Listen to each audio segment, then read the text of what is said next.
नजरों से गिराना ना, चाहे लाख सजा देना। नजरों से जो गिर जाए, नजरों से जो गिर जाए, मुश्किल है संभल पाए, मुश्किल है संभल पाए। VMAT हेलो दोस्तों, मैं पंकज सर आप सभी का स्वागत करते हैं आपके अपने YouTube channel e learning with Pankaj sir पर। आज हम आप लोगों को क्लास 10 साइंस का जो पार्ट बता रहे हैं, फिजिक्स, क्लास 10 साइंस का जो पार्ट आपको फिजिक्स बता रहे हैं, जिसमें मैं आपको इसके पहले प्रकाश के अपवर्तन के बारे में बताया था। पिछले अपने लेक्चर फर्स्ट में हमने प्रकाश का अपवर्तन के बारे में बताया था। ये आपका जो है लेक्चर 2 वीडियो है, जिसमें हम आपको अपवर्तनांक एवं प्रकाश की चाल के बारे में बताएंगे। तो फ्रेंड्स, यदि आप इस चैनल पर नए हो तो प्लीज़ चैनल को लाइक, शेयर और सब्सक्राइब कर दीजिए। वीडियो देखते समय प्लीज़ वीडियो को लाइक भी कर दीजिए, जिससे हमको मोटिवेशन मिलता है और हम आपके लिए एक अच्छे से और भी अच्छे से अच्छे वीडियो आपके लिए प्रोवाइड कर सकें। तो आज हम, और यदि आप इस चैनल पर नए हो तो प्लीज़ चैनल को लाइक, शेयर और सब्सक्राइब कर दीजिए और बेल आइकन को भी प्रेस कर दीजिए, जिससे हर एक अपडेट आपको आसानी तक आप तक पहुंचती रहे। तो आइए हम आपको बताते हैं कि अपवर्तनांक एवं प्रकाश की चाल के बारे में। देखिए, ये क्लास 10 की जो साइंस है, इसमें तो अपवर्तनांक एवं प्रकाश की जो चाल है ये उतना इम्पोर्टेंट तो नहीं है, लेकिन ये अकॉर्डिंग टू डिफरेंस, जैसे न्यूमेरिकल्स इत्यादि जब सॉल्व करते हैं तो वहाँ पे इसकी आवश्यकता पड़ती है। तो वहाँ पे जब इसकी आवश्यकता पड़ती है तो हमें फार्मूला जानना चाहिए। आइए हम इसको संक्षेप में आपको बताते हैं। देखिए, इससे सिद्ध किया जा सकता है कि एक माध्यम के सापेक्ष दूसरे माध्यम का जो अपवर्तनांक होता है, उन माध्यमों में प्रकाश की चालों के अनुपात के बराबर होता है। तो आप जी हाँ, आप जो है याद रखेंगे कि एक माध्यम के सापेक्ष दूसरे माध्यम का अपवर्तनांक उन माध्यमों में प्रकाश की चालों के अनुपात के बराबर होता है। जैसे फॉर एग्जाम्पल की बात करें तो आपका एग्जाम्पल हो गया, जैसे वायु के सापेक्ष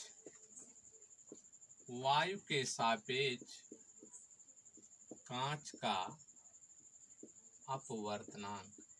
देखिए, वायु के सापेक्ष कांच का अपवर्तनांक की बात करेंगे तो वायु मीन्स एयर, ए के सापेक्ष यानी एन, और कांच का मतलब जी यानी ग्लास का। वायु के सापेक्ष कांच का जो अपवर्तनांक होता है वह क्या होता है, ए मीन्स क्या है आपका वायु में प्रकाश की चाल, वायु में प्रकाश की चाल बटा आपका हो गया जी। जी का मतलब होता है ग्लास, ग्लास मीन्स आपका कांच में प्रकाश की चाल। तो आप इसको याद रखेंगे कि वायु में प्रकाश की जो चाल होती है और कांच में प्रकाश की चाल, यानी देखिए प्रकाश, देखिए हमने अभी आपको बताया कि एक माध्यम के सापेक्ष जो दूसरे माध्यम का अपवर्तनांक होता है, उन, जैसे एक माध्यम, पहला माध्यम वायु है, दूसरा माध्यम कांच, तो उन माध्यमों मतलब वायु और कांच में प्रकाश की चालों के अनुपात यानी बटा के बराबर होता है। तो ये आप फार्मूला आज से याद रखेंगे कि ए एन जी, या जो वायु में के सापेक्ष कांच का जो अपवर्तनांक का फार्मूला होता है, वो प्रकाश के एक माध्यम के सापेक्ष दूसरे माध्यम का अपवर्तनांक उन माध्यमों में प्रकाश की चालों के अनुपात के बराबर होता है। तो आप इसको याद रखेंगे। देखिए, एक माध्यम के सापेक्ष जो दूसरे माध्यम का अपवर्तनांक होता है वो प्रकाश के रंग पर निर्भर करता है। यह बैगनी रंग के प्रकाश के लिए सबसे अधिक होता है और लाल रंग के प्रकाश के लिए सबसे कम होता है। तो आप याद रखेंगे कि जो प्रकाश के माध्यम का जो अपवर्तनांक होता है वो प्रकाश के रंगों पर निर्भर करता है। बैगनी रंग के लिए जो है सबसे अधिक होता है। जैसे आपको बताया गया होगा, विबजियोर का एक क्रम आपको हमने बताया था, तो विबजियोर का जो क्रम होता है उसमें बैगनी रंग का जो अपवर्तनांक होता है वो क्या होता है, सबसे अधिक होता है, और लाल रंग के प्रकाश का अपवर्तनांक सबसे कम होता है। तो आपके बोर्ड एग्जाम में, यूपी बोर्ड के एग्जाम में बहुविकल्पी क्वेश्चन पूछा जाता है कि बैगनी रंग का अपवर्तनांक होता है, तो सबसे अधिक आप याद रखेंगे बैगनी रंग का अपवर्तनांक सबसे अधिक होता है। जैसे देखिए, विबजियोर का क्रम होता है इस तरह से, ये ऊपर जो होता है बैगनी रंग का जो अपवर्तनांक की बात करते हैं तो अपवर्तनांक क्या होता है, इसका अपवर्तनांक बैगनी रंग का जो है अधिक होता है। इस तरीके से धीरे धीरे कम होता जाता है और लास्ट में रेड है तो रेड का मतलब जो है लाल, लाल रंग का जो क्या होता है सबसे कम होता है। तो अपवर्तनांक की बात हम कर रहे हैं, यहाँ पे आप ध्यान देंगे कि जो है अपवर्तनांक किसका सबसे अधिक होता है, बैगनी का सबसे अधिक होता है, और लाल का जो होता है सबसे कम होता है। ये अपवर्तनांक की बात होती है, इसको आप पढ़े होंगे। तो आइए अब हम आपको इसके आगे बताते हैं, तो आप इसको नोट कर सकते हैं, इसका स्क्रीनशॉट भी ले सकते हैं। तो अब हम आपको दूसरी टॉपिक बताएंगे, प्रकाश किरणों की उत्क्रमणीयता क्या होती है। थोड़ा सा इसके बारे में जानते हैं। तो आपकी नेक्स्ट टॉपिक हो गई जो है प्रकाश किरणों की उत्क्रमणीयता, यानी रिवर्सिबिलिटी ऑफ लाइट रेज। प्रकाश किरणों की क्या है, उत्क्रमणीयता होती है। देखिए उत्क्रमणीयता शब्द का मतलब क्या होता है, जैसे आपका उत्क्रमणीयता का मतलब ये है कि उत्क्रमणीय का यह चिन्ह होता है, इस तरीके से साइन होता है, यह उत्क्रमणीय का, यानी लेफ्ट टू राइट और राइट टू लेफ्ट होता है। मतलब इसमें क्या होता है, ये मतलब दोनों पदों में क्रियाएं होती है। उत्क्रमणीयता का तात्पर्य यही होता है कि इसमें जो क्रिया या कोई भी चीजें होती है वो दो पदों में से लेफ्ट टू राइट और राइट टू लेफ्ट की प्रोसेस में होती हैं। तो आपको उत्क्रमणीयता शब्द का मतलब आई होप आपको समझ में आया होगा। अब हम आपको बताएंगे कि प्रकाश किरणों की जो उत्क्रमणीयता है, इसके लिए हम एक फिगर बना लेंगे। ऐसे आप एक कांच का गुटका बना लेते हैं, जिसमें हो गया P Q R यह आपका एक कांच का गुटका है। यह आपका पहला माध्यम यहाँ और दूसरा माध्यम यहाँ। जब कोई किरण यहाँ से चलती है तो इस तरह से अभिलंब की ओर, यह अभिलंब है, यह अभिलंब की ओर क्या होती है, झुक जाती है। और ये ये कांच है आपका, ये क्या है आपका कांच है। और यहाँ कौन सा माध्यम है, वायु है। और यह क्या है, माध्यम 1 है और यह माध्यम 2 है। तो आपका ये हो गया माध्यम 1 और माध्यम 2 हो गया। तो इसका यहाँ पे आपतन कोण I बनाएगा और यहाँ अपवर्तन कोण R बनाएगा। और नामकरण भी इसका PQRS एक कांच का एक गुटका होता है। और अगर इस तरह से नाम रखेंगे तो ये हो गया नाम आपका O, इसका नाम A, इसका नाम B, इसका नाम N1 और N2 नॉर्मल रख सकते हैं। तो देखिए इसमें क्या होता है कि जब कोई प्रकाश की किरण जो होती है, कांच का गुटका जो देखिए PQRS यह एक कांच का गुटका है।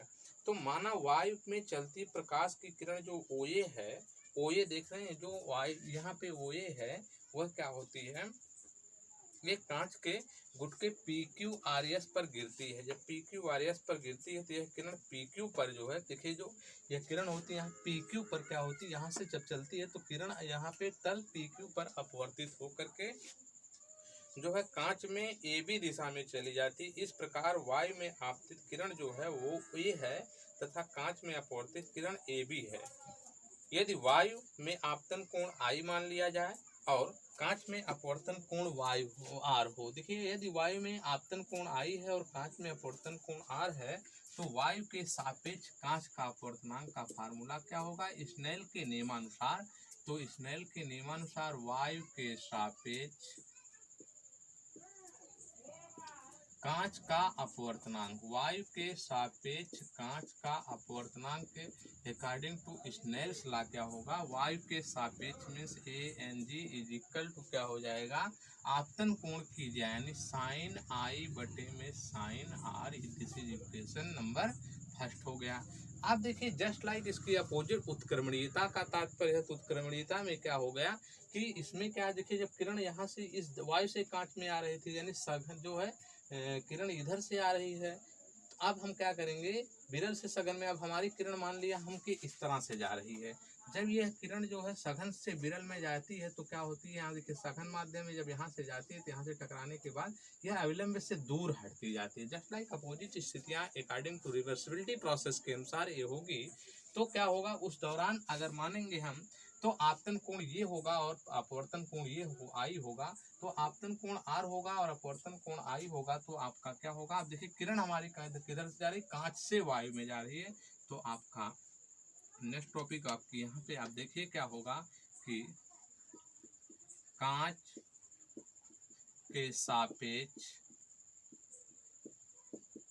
वायु का अपवर्तनांक, कांच के सापेक्ष वायु का अपवर्तनांक क्या हो जाएगा, कांच के सापेक्ष मतलब GNA is equal to sine, यहाँ पे क्या होगा साइन आर, आपतन कोण ये हो और अपवर्तन कोण ये है, तो साइन आर बटे साइन आई, आप ये ध्यान देंगे। This is equation number 2। अब देखिए यहाँ पे क्या है कि आपतन कोण यह था आर और अपवर्तन कोण यहाँ पे आई बना हुआ था, तो क्या हो गया आपका जो है साइन आर बटे में साइन आई, GNA की वैल्यू हो गई। ये मतलब ये कंडीशन इसमें भी फॉलो होगी। अब क्या हो गया आपका इक्वेशन नंबर 1 और इक्वेशन नंबर 2 को देखेंगे तो क्या होगा आपका समीकरण 1 और 2 का आपस में गुणा कर देंगे, तो यहाँ से हो जाएगा समीकरण 1 का समीकरण 2 में गुणा करने पर, समीकरण 1 का समीकरण 2 से गुणा करने पर, अभी गुणा कर दीजिए तो लेफ्ट साइड का लेफ्ट साइड में, राइट साइड का राइट साइड में हो गया, तो ANG into GNA is equal to ANG का वैल्यू क्या है sine I by sine R, ये है आपका साइन आई बटे में साइन आर। GNA का वैल्यू क्या है ये है, तो साइन आर बटे में साइन आई, यहाँ हो गया। अब इसमें देखिए क्या हो गया कि ANG into GNA is equal to sine R से sine R cancel, sine I से साइन आई कैंसिल, इधर सारे कैंसिल हो गए तो बच गया आपका 1। अब यहाँ से क्या हो गया ANG इज इक्वल टू 1 बटा, ये जो GNA इधर गुणा कर रहा है इधर भेजेंगे तो क्या करेगा डिवाइड करेगा, तो ANG बराबर क्या आ गया GNA आ गया। तो ये आपका मोस्ट इम्पॉर्टेंट फार्मूला आपका बन के आया है, आप इसको याद रखेंगे कि ANG बराबर 1 बटा में GNA आ रहा है। तो मीन्स क्या हुआ कि वायु के सापेक्ष कांच का अपवर्तनांक कांच के सापेक्ष वायु के अपवर्तनांक के व्युत्क्रम के बराबर होता है। तो इसका मतलब यही है कि जो वायु के सापेक्ष कांच का अपवर्तनांक है वो कांच के सापेक्ष वायु के अपवर्तनांक के बराबर हो गया। तो वायु के सापेक्ष कांच का अपवर्तनांक जो होता है, वायु के सापेक्ष कांच का अपवर्तनांक कांच के सापेक्ष वायु के अपवर्तनांक के व्युत्क्रम होता है, तो आप इसको याद रखेंगे।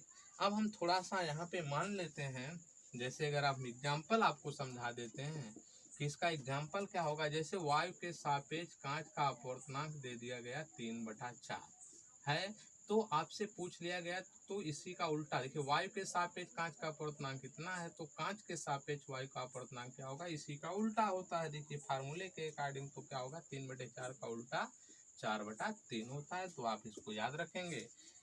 तो आपका यही चीज होता है कि आप इसका वायु के सापेक्ष कांच का अपवर्तनांक कांच के सापेक्ष वायु के अपवर्तनांक के अपोजिट होता है। अब हम थोड़ा सा यहाँ से मान लेते हैं कि यदि माध्यम 1 के सापेक्ष माध्यम 2 का अपवर्तनांक की बात करें कि माध्यम 1 के सापेक्ष जो है यदि माध्यम 1 के सापेक्ष माध्यम 2 का अपवर्तनांक, अब यहाँ पे देखिए क्या हो गया कि यदि माध्यम 1 के सापेक्ष माध्यम 2 का अपवर्तनांक माध्यम 1 के सापेक्ष माध्यम 2 का अपवर्तनांक क्या होगा 1n2 होगा। देखिए माध्यम 1 के सापेक्ष क्या हुआ है, माध्यम 2 का अपवर्तनांक 1n2 है, तो माध्यम 2 के सापेक्ष माध्यम, तो अगर देखिए माध्यम 1 के सापेक्ष माध्यम 2 का अपवर्तनांक 1n2 है, तो तथा माध्यम 2 के सापेक्ष माध्यम 1 का अपवर्तनांक, देखिए जिसके सापेक्ष कहेगा माध्यम 2 के सापेक्ष तो क्या होगा 2n1 होगा। देखिए जिसके सापेक्ष कहेगा उसको पहले लिखेंगे, तो माध्यम 1 के सापेक्ष कहा तो 1 को पहले लिखेंगे, माध्यम 2 के सापेक्ष कहा जाएगा तो उसको 2 को पहले लिखेंगे। तो ये हो गया आपका। अब यहाँ से इसी प्रोसेस के अनुसार यहाँ से क्या होगा, जब यही फार्मूले के अनुसार इस फार्मूले के अनुसार क्या होगा 1n2 गुणे में 2n1, इसको सॉल्व करेंगे बराबर एक आएगा अकॉर्डिंग टू दिस फार्मूला। तो यहाँ से क्या होगा 1n2 बराबर आपका, या यहाँ से देखिए 1n2 बराबर कितना हो जाएगा 1 बटा में 2n1 होता है। तो 1n2 बराबर 1 बटा में 2n1 आ गया।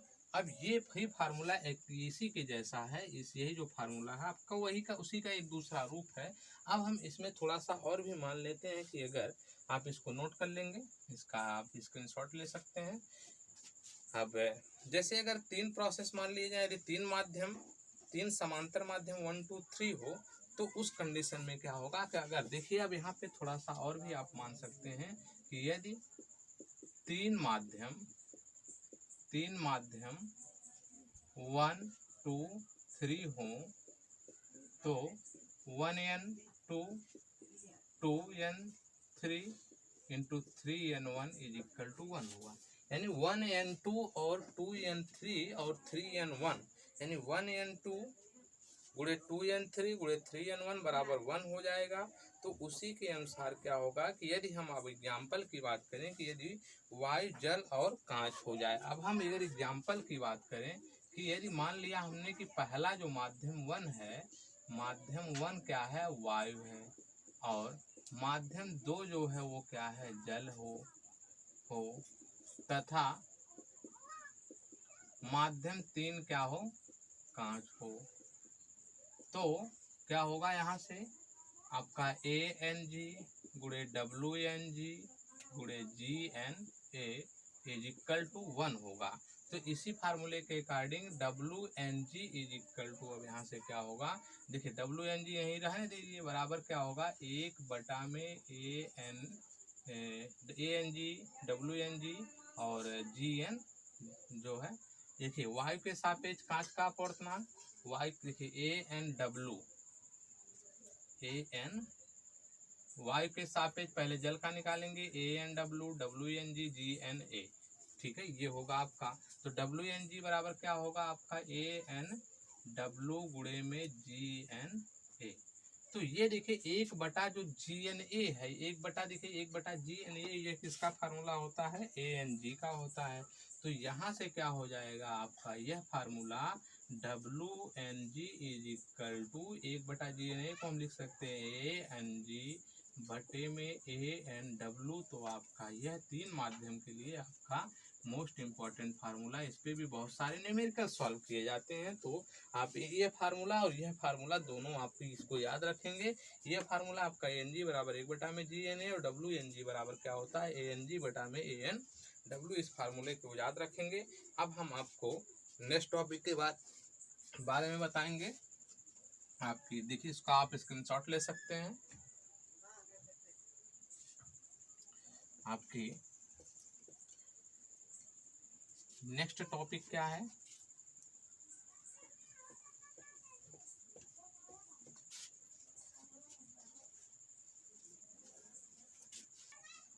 तो फ्रेंड्स आपकी नेक्स्ट टॉपिक है जो आपके according to examination is most important topic है। आपकी परीक्षा के दृष्टिकोण से अत्यंत महत्वपूर्ण टॉपिक है क्रांतिक कोण तथा पूर्ण आंतरिक परावर्तन। Critical angle and total internal reflection क्या होता है। देखिए क्रांतिक कोण होता है, इसको आपको रटने की बहुत जरूरत नहीं है। क्रांतिक कोण की परिभाषा होती है कि क्रांतिक कोण सघन माध्यम में बना वह, देखिए ये आपका कांच और ये वायु है, सघन माध्यम ऊपर है और यहाँ पे ये विरल माध्यम है। तो इसकी परिभाषा होती है कि क्रांतिक कोण सघन माध्यम में बना वह आपतन कोण। यहाँ पे क्या होता है, ये आपका आपतन कोण होता है, यहाँ अपवर्तन कोण होता है। मीन्स क्रांतिक कोण जो होता है वो सघन माध्यम में बना वह आपतन कोण होता है, जिसके लिए विरल माध्यम में अपवर्तन कोण क्या होता है, यहाँ पे 90 अंश होता है। तो आपको क्रांतिक कोण की हम डिफिनेशन आपको लिख दे रहे हैं कि क्रांतिक कोण सघन माध्यम में, क्रांतिक कोण सघन माध्यम में बना वह आपतन कोण है, वह आपतन कोण है जिसके लिए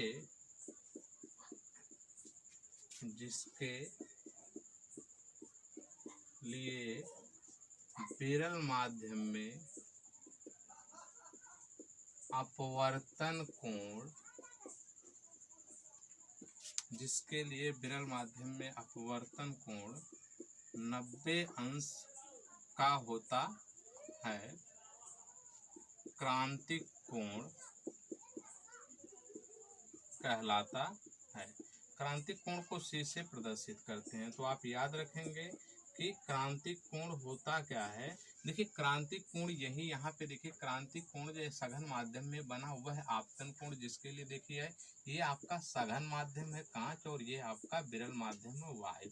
यहाँ पे देखिए विरल माध्यम ये आपका जो है विरल माध्यम है। और यहाँ पे अपवर्तन कोण देखिए, यहाँ पे कितने देखिए, यहाँ पर अपवर्तन कोण आ यहाँ पे अपवर्तन कोण कितना है 90 अंश का, और यहाँ पे जो यह क्रांतिक कोण C है।